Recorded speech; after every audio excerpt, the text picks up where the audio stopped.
안녕하세요. 대구광역시에 사는 30대 아이 엄마입니다. 몇 달 전 시어머니의 황당한 제안으로 집안 싸움 대판하고 현재는 연락하지 않고 있는데요. 솔직히 속 시원하고 앞으로도 시모랑 막내 도련님 얼굴 안 보고 살았으면 좋겠네요. 참고로 저희 부부, 친정, 시댁 모두 같은 지역 살고 있습니다. 사건의 발단은 저희 친정 아버지가 건물을 하나 매입하시면서부터였어요. 식품 서비스업 사업을 하시던 아버지는 사업체 매각 후 건물을 하나 사시겠다고 예전부터 누누이 말씀하셨습니다. 그러다 좋은 기회가 생겨 대출 좀 끼고 45억짜리 6층 건물을 사게 되셨죠. 저희 친정이 건물을 사셨다는 소식은 시댁에서도 잘 아셨습니다.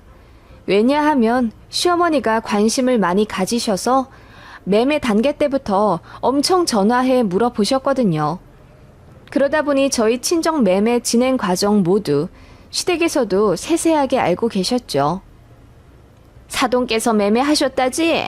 그런데 왜 하필 그 동네야? 복잡하고 시끄럽던데. 네? 옆이 번화가라 그렇죠, 어머님. 아무튼 축하드린다고 전해드려라. 이제 건물주 되셨네? 네, 감사합니다. 그런데 대출도 그렇고 복잡해 하시네요. 그래? 대출을 얼마나 하신 거야? 8억 좀 넘게 하셨어요. 세상에 8억? 그걸 어떻게 다 갚냐? 니들이 갚아드려야 하는 건 아니지? 어머님은 워낙에 금전적으로 보수적인 분이라 대출을 굉장히 싫어하세요. 대출 받으면 인생이 망한다고 생각하시는 분이라 카드도 안 쓰시고요. 이유가 다 있습니다. 아무튼 그런 분이니 건물 사는데 8억 대출 냈다고 하면 까무러치실 만도 하죠. 솔직히 45억짜리 건물 사는데 8억 대출이면 무난하거든요. 잘 모르시니 기겁하시는 건 둘째치고 그걸 저희가 갚아야 하냐며 대뜸 목소리부터 달라지시는 게 참 기분 별로더군요. 자기 막내 아들 생각은 못하나 싶고요. 이 부분은 뒤에 가서 말할게요. 그래서 대출은 상가 월세로 충분히 커버 가능하다. 손해볼 뿐 아니라고 설명을 해드렸습니다. 그래도 계속 대출을 받으실 거면 그냥 건물을 사지 마시지 하시며 혀를 끌끌 차시더군요. 원래 그랬어요. 저희 친정이 하는 일들 다 못마땅해 하시고 별로라는 식으로 후려치시거든요. 예를 들어 친정에서 새 아파트 분양받아 이사 갔다고 하시면 거기 옆에 재개발 지역 있는 곳 아니냐? 왜 그런 데로 가셨대? 거기 딱 봐도 후지드만 라고 하시며 제 기분을 잡치게 하시질 않나. 친정에서 여행 가는 거 아시면 여행지 꼬치꼬치 물어보시고는 꼭 동남아는 치안이 별로라더라. 그런 데를 가셨어? 나라면 차라리 제주도로 가겠다. 제주도가 최고지. 이런 식으로 꼭 한마디 얹으시고 나중에 정작 제주도를 가셨다고 하면 제주도를 가셨다고? 그 돈으로 동남아를 가겠다. 뭐 하러 국내에서 비비적거려? 라고 모순적인 말을 많이 하셨어요. 그래서 제가 듣다 못해 어머님, 저번에는 동남아는 치안이 별로라고 하셨잖아요. 그래서 제주도 가겠다고 하시더니 정작 제주도 간다고 하시면 뭐하러 국내에서 비비적거리냐. 나라면 그 돈으로 동남아 가겠다 하셨죠? 어머님 왜 매번 그렇게 말씀하세요?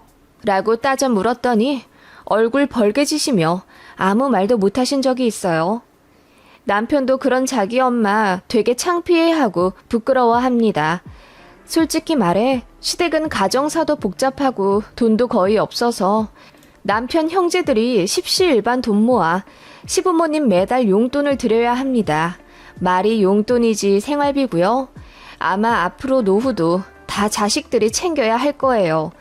그래도 사남매라 부담이 덜해 다행이지요. 막내 도련님 때문에 걱정이지만요. 결혼하기 전엔 이 정도일 줄은 몰랐어요. 시아버지가 공무원 연금 받으신다고 했거든요.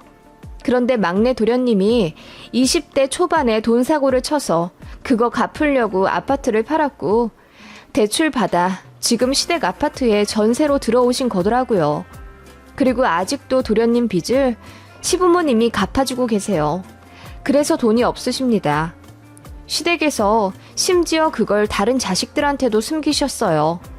저 결혼하고 1년 뒤인가 아주버님이 서류 떼다 알게 되었고 그때 완전 난리 났었습니다. 나중에 알았다 한들 이미 애는 낳은 상황이고 결혼을 물을 수도 없는 노릇이잖아요.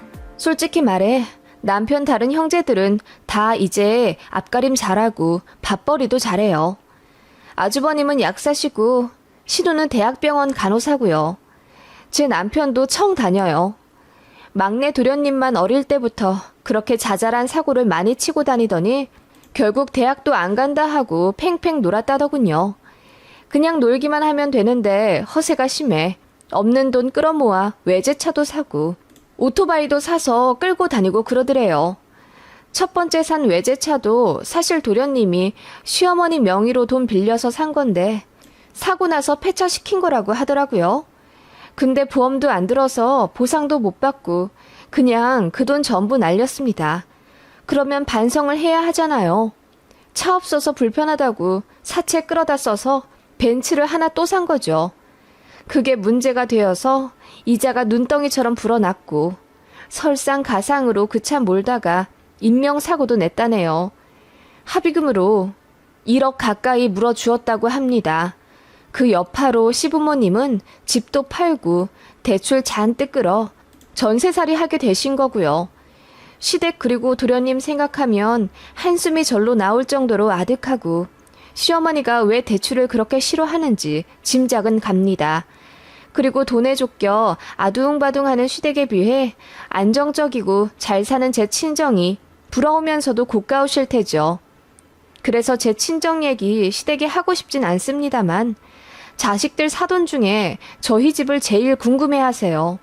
아주 끈질기게 물어보시기 때문에 매번 모른다고 일관하기도 그렇고 시아버지는 별말 안 하시는 편인데 시어머니는 매번 저러셔서 솔직히 제가 별로 좋아하지 않습니다. 집이 잘 못 살아도 인품이 좋으면 제가 딸을 만두한데 그러고 싶은 분이 절대 아니지요. 아무튼 친정에서 건물을 사셨다고 했잖아요.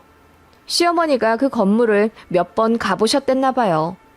내가 장산동에 볼 일이 있어 갔다가 사돈께서 사셨다는 건물을 보고 왔어. 보니까 입구 공사를 하더라. 네, 이번에 안전 허가 받는 것 때문에 매매하고 공사하시기로 계약이 되어 있으시대요. 1층에 있는 고깃집은 낮에도 사람이 많더라. 밤에는 더 많고. 아, 어머님, 거기 많이 가보셨어요? 어머님 그 동네 시끄럽고 정신없다고 싫어하시잖아요. 응? 아, 그냥 지나가다 몇 번 본 거지. 아무튼 그 1층 고깃집은 계약이 언제까지 되어 있는 거래? 저야 모르죠. 그런 것까지는 세세하게 몰라요. 친정에 한번 물어봐. 1층은 고깃집이고 2층은 카페랬지? 차라리 1층, 2층 터서 고깃집 크게 하거나 카페 탁 트이게 만들어 놓으면 더 좋을 것 같던데. 네? 아, 뭐 아버지가 알아서 하시겠죠. 저는 잘 몰라요.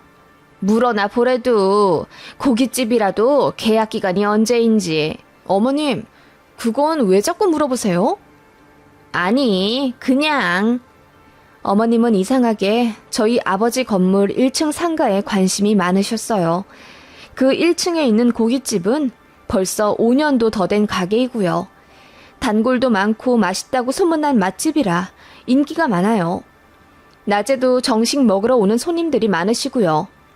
그런데 거길 왜 그렇게 관심을 두는지 처음엔 몰랐는데 나중에 알게 되었습니다. 바로 시동생.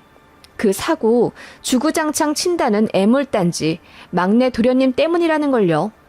도련님이 반백수 상태입니다. 빚 갚는다고 취직을 하긴 했는데 매번 적성에 안 맞고 힘들다는 이유로 3개월 이상 버틴 적이 없었고 그나마 오토바이를 잘 탄다는 걸 이용해서 배달 알바하고 있어요.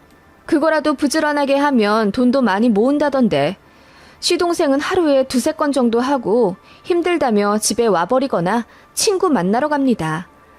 그러다 보니 한 달에 100만 원은 고사하고 70에서 80만 원 벌어오는 게 다일 뿐더러 그 돈 벌어 다 써버립니다.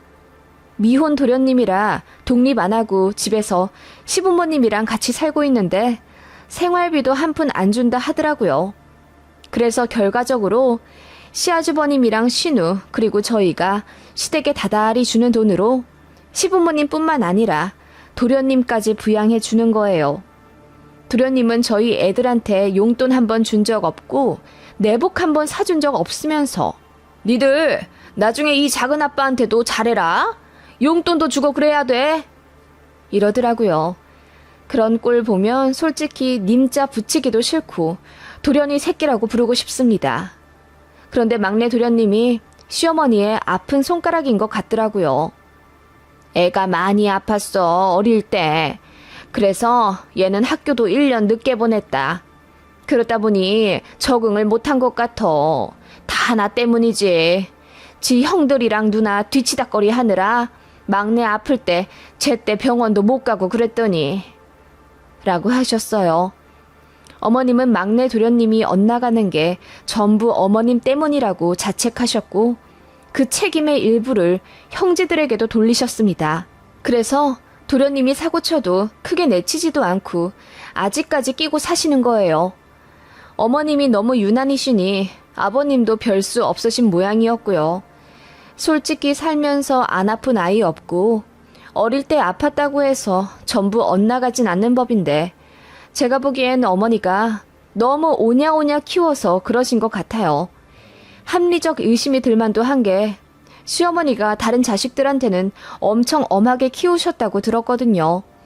그래도 뭐 자식이 내시고 그중에 눈길 더 가는 자식 하나 있지 않겠나 싶어 이해는 갑니다만 그 피해가 다른 자식들한테 가면 안 되죠.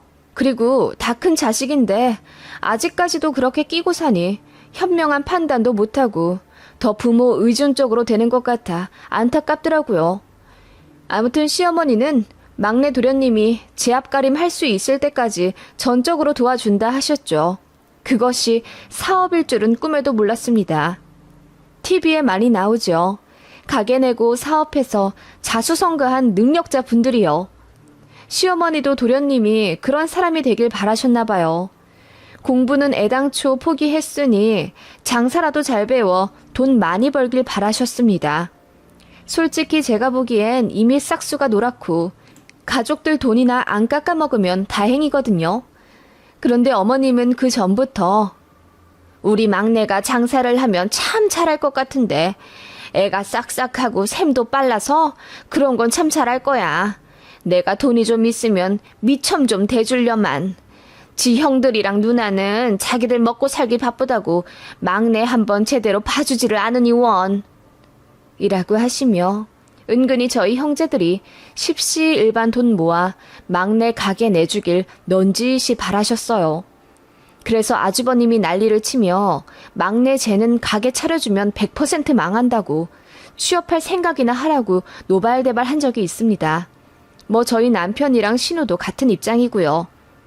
그렇다 보니 시어머니 편애의 양극화가 점점 더 심해져 갔던 것 같아요. 그런 상황에서 저희 아버지가 건물을 사셨다는 소식은 시어머니에게 더 없는 찬스였던 것입니다. 자꾸 1층 상가 계약 기간에 대해 물으시며 저에게 대답을 재촉하시더군요.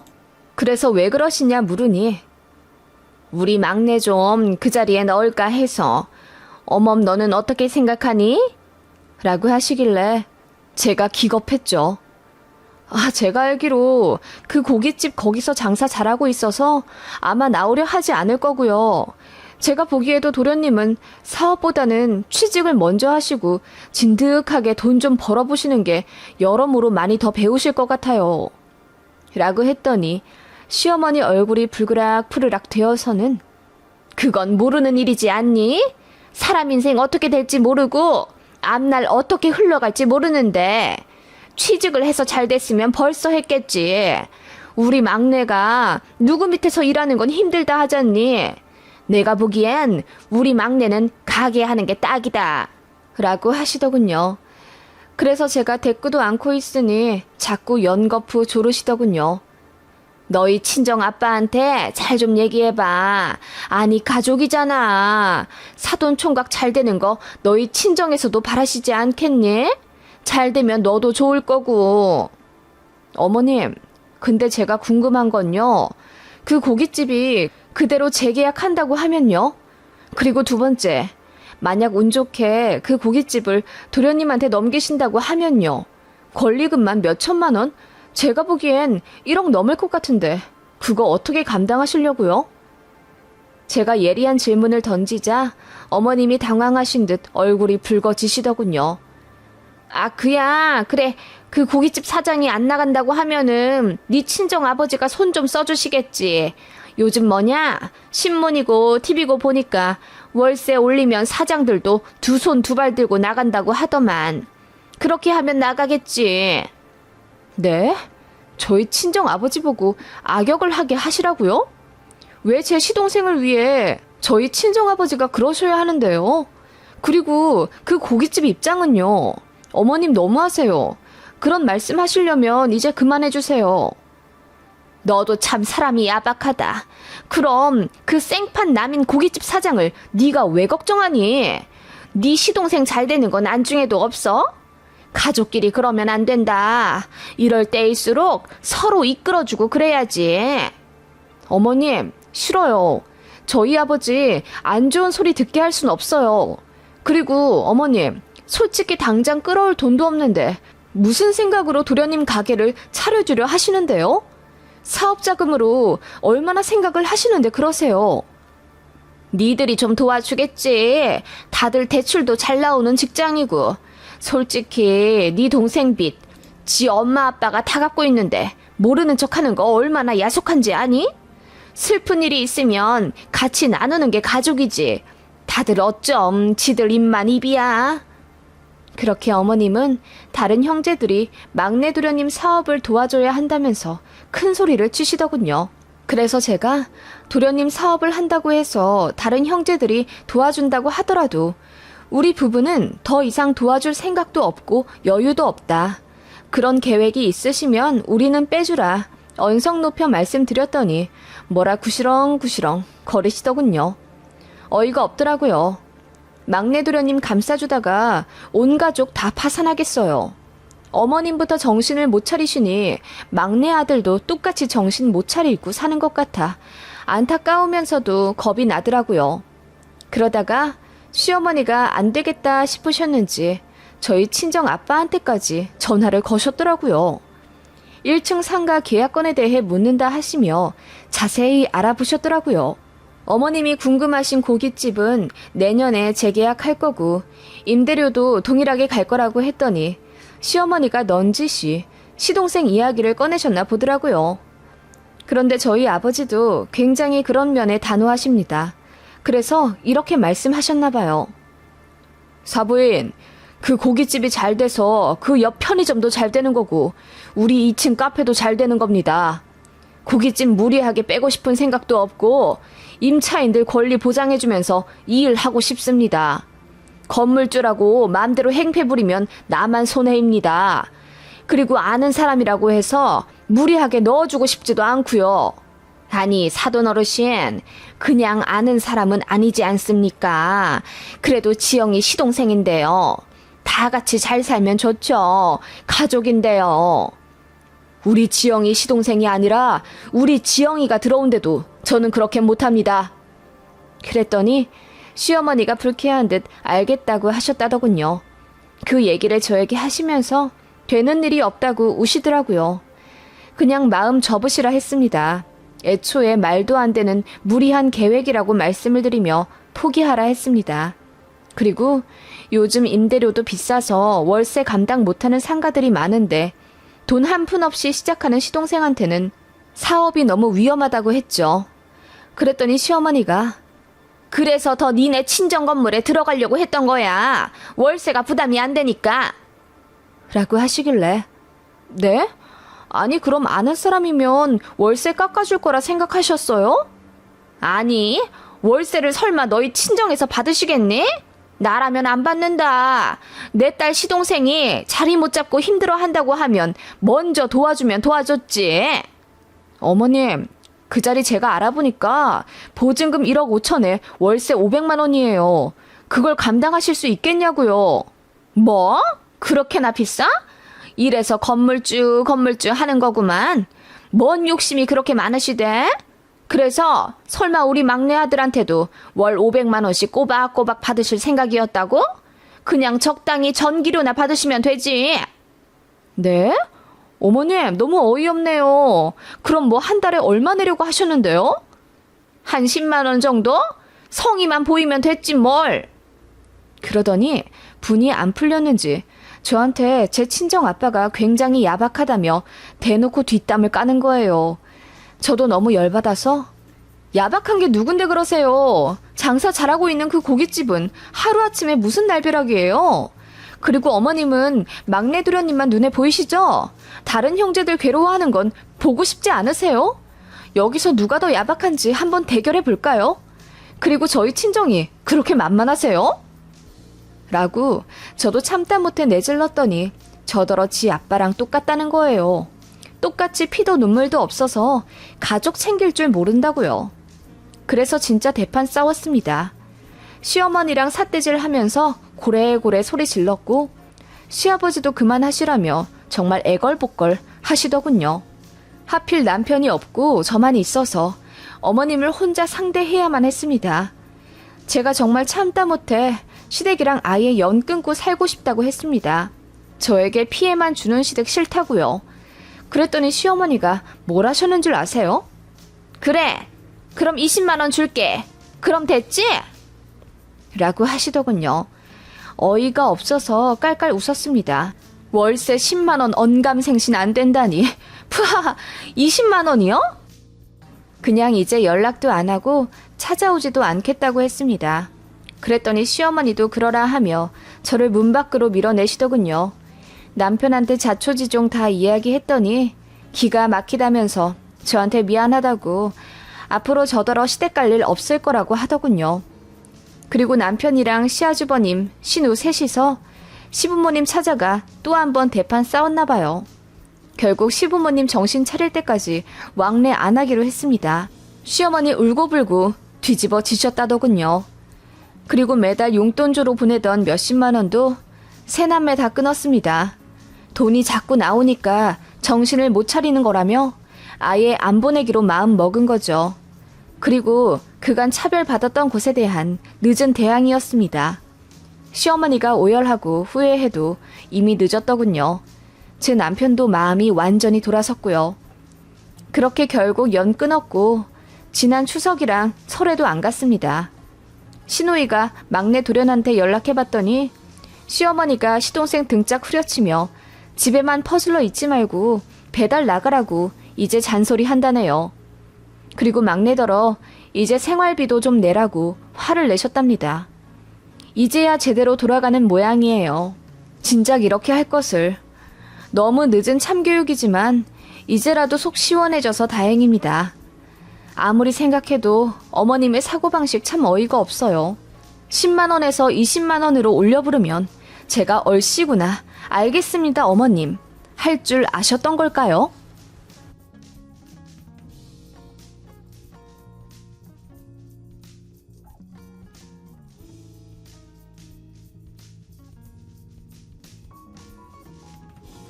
안녕하세요. 저는 40 중반의 두 아들 엄마입니다. 맘카페 보면 시노이와의 고충 때문에 골머리 싸는 아이 엄마들이 참 많은데 저희 집 같은 경우도 있다는 걸 알려드리기 위해 글을 한번 써봅니다. 저에게는 신우가 하나 있습니다. 남편보다 3살 많은 누나이고 저는 남편보다 6살이나 어리기 때문에 저랑 거의 10살 차이 나는 형님이에요. 결혼은 저희보다 2년 늦게 하셨죠. 저는 신우와 사이가 별로 좋지 않았어요. 아니 정확히 말하자면 제가 신우를 별로 안 좋아했죠. 결혼 전부터 신우가 참 마음에 안 들었어요.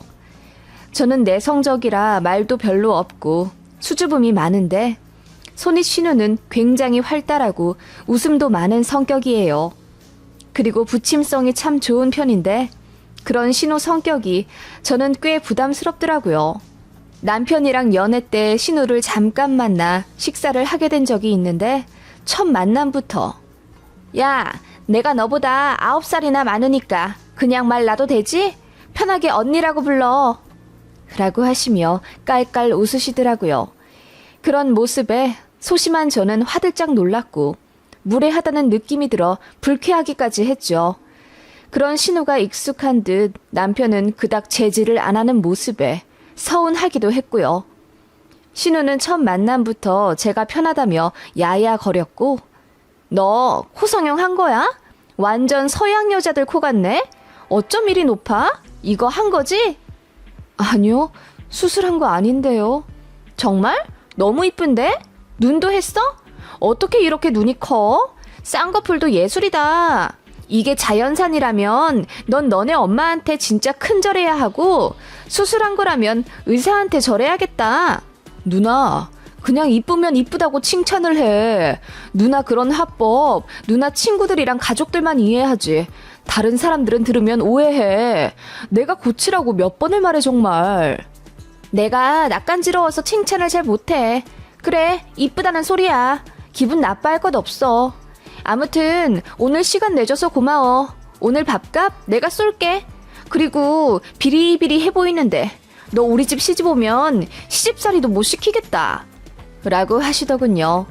그러면서 아이스 커피를 아저씨들이 국물 들이키듯 후루룩 소리내며 들이키는데 주변 사람들이 다 쳐다볼 만큼 요란도 하시더군요. 그런 모습도 너무 교양 없다고 생각했고 신우의 말투며 태도 역시 너무 싫고 오만해 보였는데 이제와 생각하면 그냥 제가 올케로 들어오면 잘해주겠다는 뜻이었어요. 실제로 시댁에서 저한테 심부름도 잘 안 시키셨고요. 그치만 당시 저는 너무 당황스럽고 기분이 나빠서 진지하게 남편과의 결혼을 다시 생각할 정도였죠.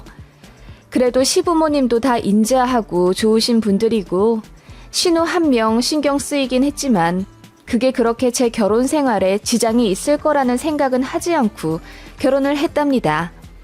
그렇게 결혼 준비를 시작했는데 신우가 툭 하면 저에게 전화해서는 아영아, 결혼 준비 잘 돼가? 내가 뭐 좀 도와줘? 아니요, 도와주실 것 없으세요. 생략할 거 다 생략해서요. 그래, 엄마한테 이야기 들었는데 예물예단 다 안 하기로 했다면서? 그래도 돼? 내가 생각하기에 해야 할 건 좀 해야 돼. 네? 현종 씨랑 상의를 좀 해볼게요. 상의할 게 뭐 있어. 그냥 내가 알아서 할게. 그러시며 전화를 탁 끊으시더라고요.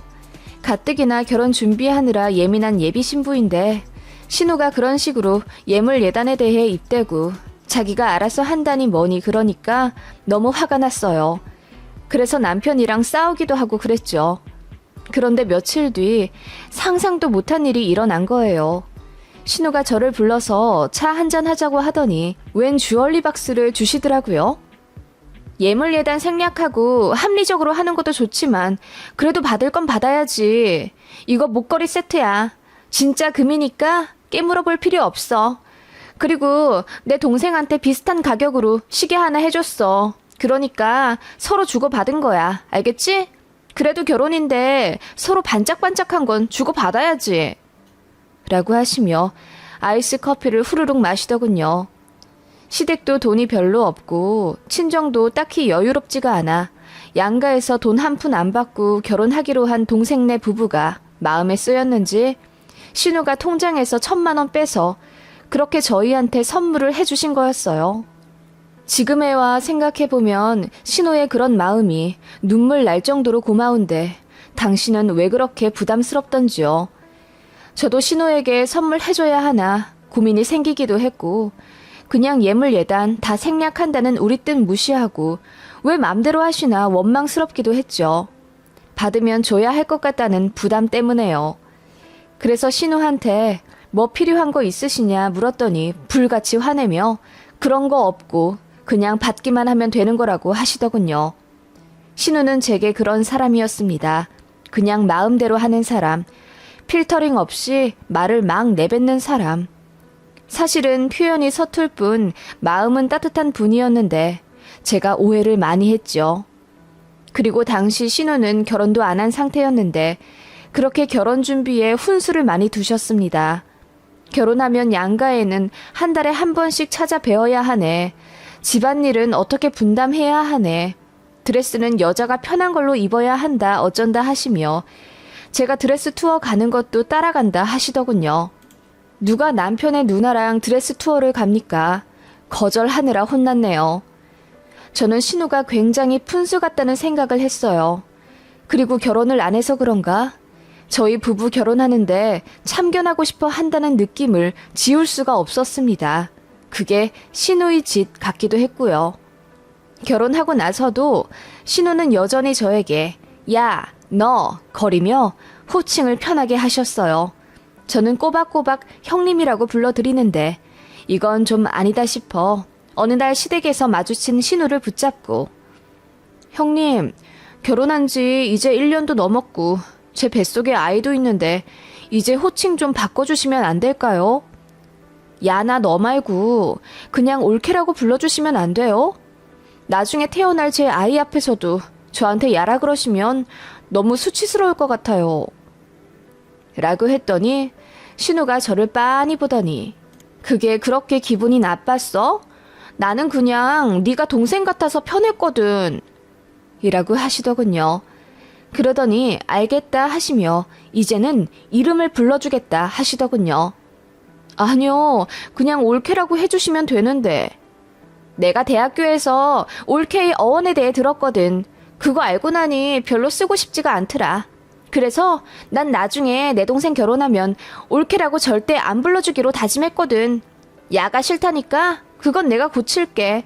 하지만 올케라고 불러주긴 싫어. 그건 내 마음. 이라고 하시더군요. 뭐 하나 평범한 게 없는 분이라고 생각했습니다. 평생을 모범생처럼 얌전하게 살아왔던 저로서는 신우이가 일종의 센세이션 같은 느낌이었고 좀처럼 적응이 되지 않았어요. 신우는 그렇게 제가 여동생처럼 편하다는 이유로 물론 저는 그걸 만만하게 본다고 받아들였지만요. 아무튼 전화도 자주 하셨고 저희 신혼집에도 불쑥불쑥 찾아오셨어요. 오셔서는 어머, 세면대에 물 떼낀 것 좀 봐. 나 샤워하면서 청소 좀 할게. 솔 어딨어? 라며 화장실 위생 지적을 하시질 않나. 저희 신혼집에서 대뜸 샤워를 한다고 하시더군요. 그래서 샤워는 그렇다 치고 청소는 안 하셔도 된다고 했죠. 사실 저희 부부 둘 다 일하느라 바빠서 화장실 청소할 시간도 없었거니와 신우가 갑자기 오는 바람에 집 정리도 못한 상태라 너무 짜증이 났었죠. 형님, 청소 안 하셔도 돼요. 그냥 나오세요. 라고 소리를 질렀는데도 신우는 화장실에서 빡빡 솔만 문지르시더군요. 그렇게 샤워까지 하고 나와서는 제 옷 좀 빌려달라 능청스럽게 구는 신우였습니다. 제가 뿔이 잔뜩 나 입이 대빨 나와 있는 걸 보고 신우가 뭐야? 화났어? 나는 그냥 씻는 김에 좀 청소해준 거지. 니네 일하느라 힘드니까 도와준 거야. 라고 하길래 속으로 욕하시잖아요. 집도 안 치우고 산다고. 라고 했더니 신우가 눈이 동그래지며 난 그런 생각한 적 없어. 네 집이 내 집이고 내 집이 네 집인데 뭘. 우리 다 같은 가족 아니야? 자꾸 그렇게 선 그으면 내가 서운해. 라고 소리를 빽 지르시더군요. 그래서 그날 저도 쌓여왔던 거 다 말했죠. 자꾸 불시에 찾아오시는 거나 오셔서 맘대로 청소하고 냉장고 열어보고 꼭 샤워까지 하고 가는 게 불편하다고요. 호칭도 싫다고 했습니다. 그냥 올케라고 불러달라고 했어요. 어떻게 신우랑 올케랑 언니 동생 사이가 돼요? 저는 그런 거 못하겠어요. 원래 어느 정도 거리를 둬야 편한 거 아닌가요?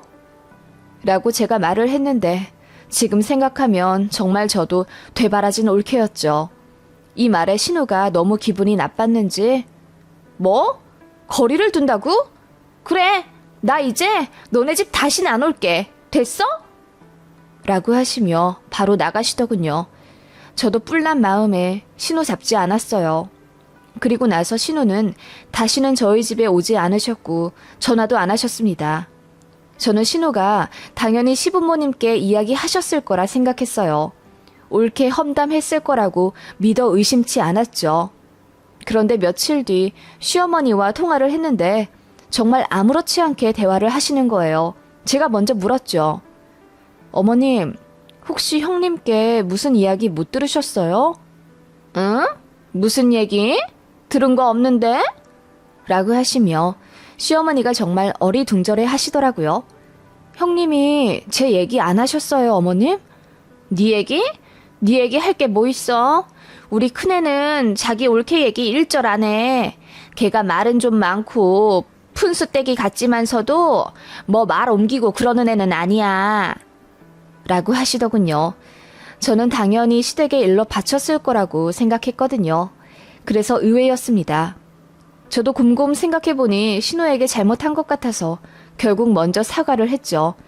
신우도 받아주었고요. 그렇게 신우랑 첫 싸움이 있었네요.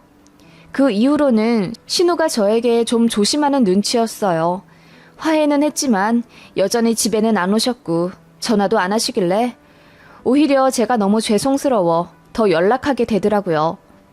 신우도 별 눈치 안 주고 그냥 자연스럽게 저를 받아주셔서 겉으로 보기에는 평범한 신우 올케 사이였지요. 그렇게 그 이듬해 저는 첫 아이가 태어났고 신우는 결혼을 하게 되어서 다른 지방으로 이사를 가셨습니다. 처음에 듣기로는 저희 친정엄마 계시는 광역시로 간다길래 그것도 놀라워했어요. 그런데 알고 보니 같은 동네, 같은 아파트더라고요. 어머 형님, 거기 우리 친정엄마 사시는 아파트예요. 그래? 세상에, 어떻게 이런 우연이 다 있어? 몇 동 사시는데?